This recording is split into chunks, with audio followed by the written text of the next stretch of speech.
ग्रीष्मकालीन दलहनी फसल लगाकर किसान भाई न केवल अधिक लाभ कमा सकते हैं बल्कि भूमि की उर्वरा शक्ति भी बढ़ाते हैं। आज की इस वीडियो में हम ग्रीष्मकालीन मूंग की उन्नत खेती के बारे में खेत की तैयारी से लेकर फसल बुआई तक की जानकारी विस्तार से जानेंगे। लेकिन इससे पहले आपने फार्मिंग प्रोफेशनल्स के यूट्यूब चैनल को सब्सक्राइब नहीं किया है तो सब्सक्राइब कर लें, साथ ही बेल आइकन को भी दबा लें। खेती से संबंधित सभी जानकारी आपको लगातार यहाँ मिलती रहेंगी। किसान भाइयों, अगर आप सही तरीके से फसल को उगाते हैं और उचित फसल प्रबंधन करते हैं तो मूंग की फसल से आप 60 से 65 दिन में ही प्रति हेक्टेयर 25 से 30 हज़ार रुपये कमा सकते हैं। वीडियो लास्ट तक बिना स्किप किए जरूर देखें। ग्रीष्मकालीन मूंग की बुआई सामान्यतः सरसों और गन्ने की फसल के बाद 15 से 25 मार्च तक और गेहूं की फसल के बाद अगर हम बोना चाहते हैं तो 10 अप्रैल तक हमें बुआई कर देनी चाहिए। किसान भाइयों, हमें यह ध्यान रखना चाहिए कि समय से बुआई कर दें जिससे कि फसल की वृद्धि अच्छी हो और हमें अच्छी उपज प्राप्त हो। आइए अब हम जानते हैं कि मूंग के लिए किस तरह से खेत की तैयारी करें। तो किसान भाइयों, गेहूं फसल की कटाई के तुरंत बाद में हमें खेत में देखना है कि पर्याप्त मात्रा में नमी है या नहीं। अगर नहीं है तो हमें पलेवा करना है और उसके बाद में हैरों से 2 बार खेत की अच्छी तरह जुताई करनी है। ध्यान में रहे, पहली बार हमेशा क्रॉस में हैरो चलाएं और दूसरी बार बुआई की दिशा में ही हैरो चलाएं। इसके बाद में खेत को समतल करने के लिए हमें पूरे खेत में अच्छी तरह से प्लैंकर करना है। हमें बुआई हमेशा खेत को समतल करके ही करनी चाहिए। खेत की तैयारी के बाद में अब हम बात करते हैं उन्नत किस्मों के चयन की। किसान भाइयों, हमें किस्मों का चयन करते समय ध्यान में रखना है कि हमें ऐसी किस्मों का चयन करना है जो कि कम समय अवधि के अंदर हमें अधिक से अधिक उपज दें।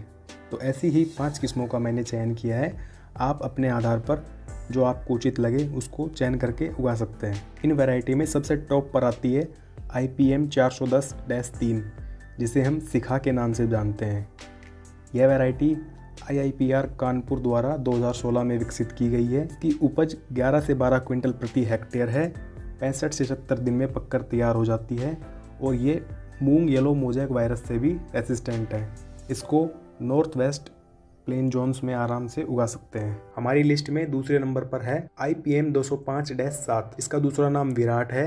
यह वैरायटी भी IIPR कानपुर द्वारा 2016 में रिलीज़ की गई है। इस वैरायटी की खास बात यह है कि यह 50 से 55 दिन में पककर तैयार हो जाती है।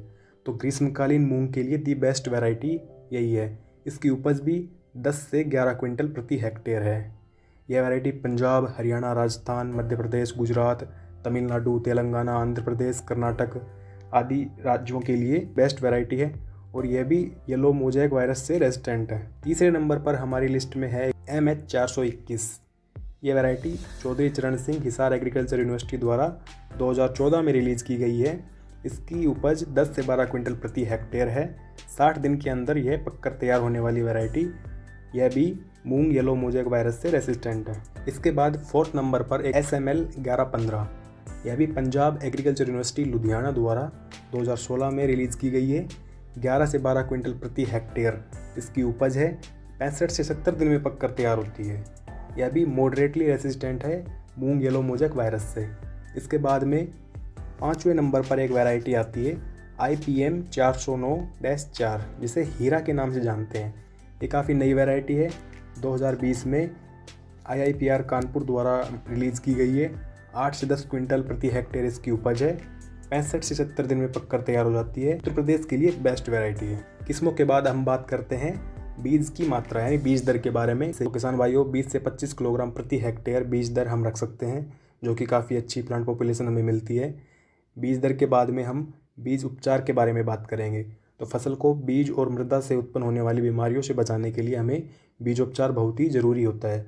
इसके लिए हम FIR मेथड यानी कि पहले फंजीसाइड, फिर इंसेक्टिसाइड और फिर राइजोबियम से बीज को उपचारित करना है।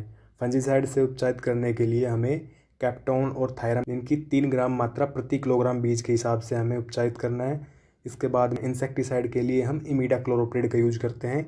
इमिडाक्लोरोप्रिड की 2 से 3 ml मात्रा को 1 किलोग्राम सीड के लिए सफिशिएंट होती है। इंसेक्टिसाइड से बीज उपचारित करने के बाद में हमें राइजोबियम से बीज को उपचारित करना है। इसके लिए हम 1 लीटर पानी लेते हैं, उसके अंदर 60 ग्राम गुड़ डाल करके अच्छे से गर्म कर लेते हैं। ठंडा होने के बाद में राइजोबियम कल्चर के 3 पैकेट मिलाते हैं। राइजोबियम का एक पैकेट 200 ग्राम का होता है, तो इसी तरह हम कुल 600 ग्राम राइजोबियम यूज में लेंगे। इसके बाद में घोल को धीरे धीरे लकड़ी के डंडे से अच्छी तरह से हिलाते रहें और बीज को फर्श पर फैलाकर अच्छी तरह से उसके ऊपर परत चढ़ाएं। ये सभी कार्य हमें छाया में करने हैं। इसके बाद हम बात करते हैं बुआई के तरीके के बारे में। तो किसान भाइयों, हमेशा हमें लाइनों में बुआई करनी चाहिए, जिससे कि एक तो हमारा बीज कम लगता है और जब जमाव होता है तो उसके बाद में खड़ी फसल के अंदर हम निराई गुड़ाई अच्छी तरह से कर सकते हैं। तो बुआई के लिए हमें ध्यान में रखना है कि लाइन से लाइन की दूरी 25 सेंटीमीटर होनी चाहिए और पौधे से पौधे की दूरी 10 सेंटीमीटर होनी चाहिए। इन सभी बातों का हमें ध्यान में रख करके बुआई करनी है। इस वीडियो में अभी के लिए इतना ही। धन्यवाद।